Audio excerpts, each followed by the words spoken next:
Majority Floor Leader. Swearing. Are you ready for the next witness, Mr. President? Mr. Witness, please stand up. Raise your right hand. Do you swear to tell the truth, the whole truth, and nothing but the truth in this impeachment proceeding? So help you God. Attorney I am Attorney Dennis Manalo, Your Honor. Dennis Manalo. Attorney Dennis Manalo will conduct the examination of the witness. Your Honor, the witness is offered to prove the basis of the non-inclusion of the Ayala Heights and La Vista properties in the Statement of Assets, Liabilities, and Net Worth of Chief Justice Corona as of December 31, 2010. Proceed.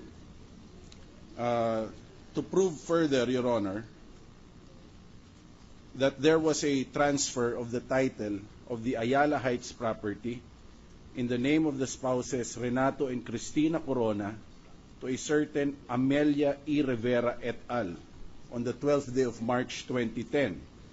Based on the title of this property and the certificate authorizing registration.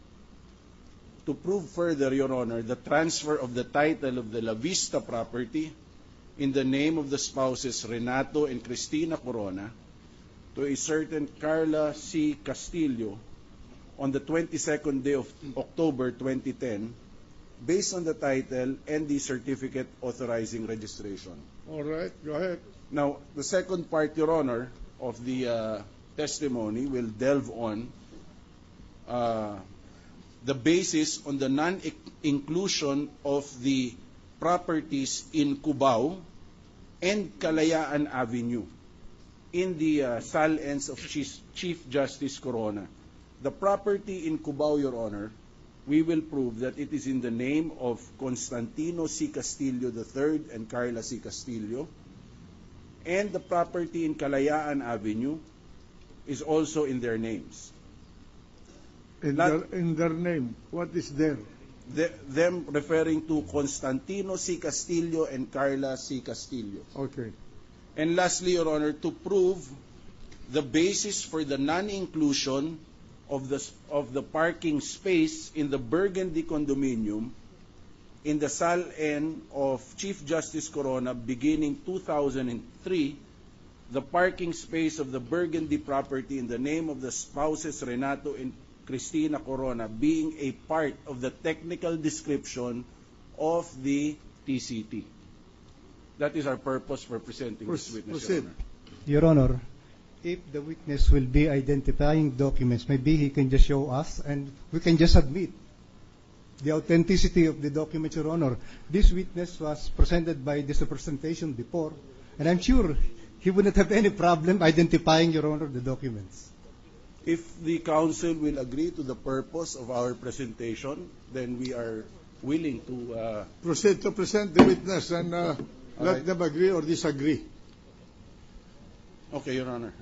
Mr. Witness, please state your name and other personal circumstances for the record. I am Attorney Carlo V. Alcantara, of legal age, married, and presently the designated acting registrar of deeds of Quezon City Registry of Deeds, Your Honor. Okay. And how long have you been the acting register of deeds of Quezon City? For the record, Mr. Witness. May I interrupt? I will admit the qualification of the witness to expedite the proceeding. As I have said, he was my witness before. Including his tenure as acting register of this? Yes, Your Honor. All right. So ordered. All right. Mr. Witness, can you just briefly explain your duties and functions? We can also admit that, Your Honor, in fact, I presented that during the time when I presented him to the witness stand. All right. His duties and functions and authority Admitted, Your Honor. Admitted by the prosecution.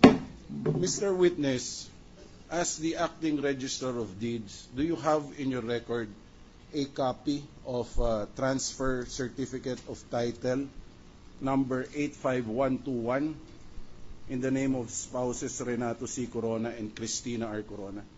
Yes, Your Honor. We have on records the transfer certificate of title number 85121 in the name of spouses Renato C. Corona and Cristina R. Corona, Your Honor. And what is the status of that title? Your Honor, this title is a cancelled title, Your Honor. May we request, Your Honor, that this document presented by the witness be marked as our exhibit Yes, but before 185, before Your we Honor. mark it, I just want to find out when was it cancelled? When was that title cancelled? Your Honor, this title was cancelled on April 13, 2010, Your Honor. And why was it cancelled?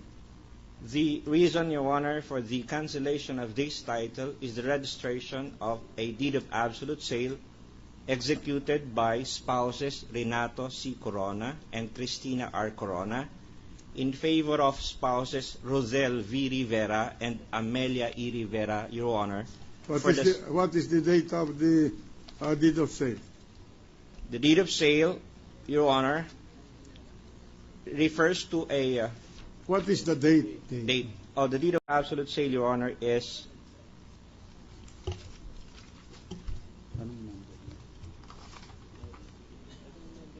February 26, 2010, Your Honor. Is that a unilateral contract or a bilateral contract? Your Honor, this is a bilateral contract, Your Honor. Between the buyer and the seller? Yes, Your Honor. And who notarized it? This document, deed of absolute sale, docketed as document number 138, page number 29, book number 4, series of 2010, was notarized by Attorney Wena Titan, Notary Public for Quezon City, Your Honor. And that is registered in the Registry of Deeds Of of Quezon Quezon City for purposes of cancelling the title in the name of the spouses Renato C. Corona and Cristina Corona. Yes, Your Honor. All right, proceed. Mark it accordingly. May we request that the document be marked as our exhibit 185, that the rubber stamp cancelled be marked as our exhibit 185-A, and that the annotation in the title of the sale, of the deed of absolute sale in favor of Rodel V. Rivera and Amelia E. Rivera be bracketed and marked as our exhibit 185-B. All right. Mark it accordingly. Ito ang susundan natin. Mr. Witness, do you have a copy of the title that replaced this particular certificate of title? Your Honor, we have a certified true copy of the title in the name of spouses Rodel V. Rivera and Amelia E. Rivera, Your Honor. That is the replacement of the TCT cancelled by that deed of sale. Yes, Your Honor. Already marked as exhibit. Okay. What is the number of that TCT? The number of the title, Your Honor, is Transfer Certificate of Title number 004-2010-001387, Your Honor. And what is the date of issuance? The date of issuance, Your Honor, is April 13, 2010 at 11:33 a.m., Your Honor. And who signed that deed of that TCT? Your Honor, this transfer certificate of title was signed by Carlo V. Alcantara, the Deputy Register of Deeds of Quezon City, Your Honor. At that time. At that time, Your Honor. All right. Proceed, Counsel. We request, Your Honor, that the title mentioned by the witness be marked as our exhibit 186. The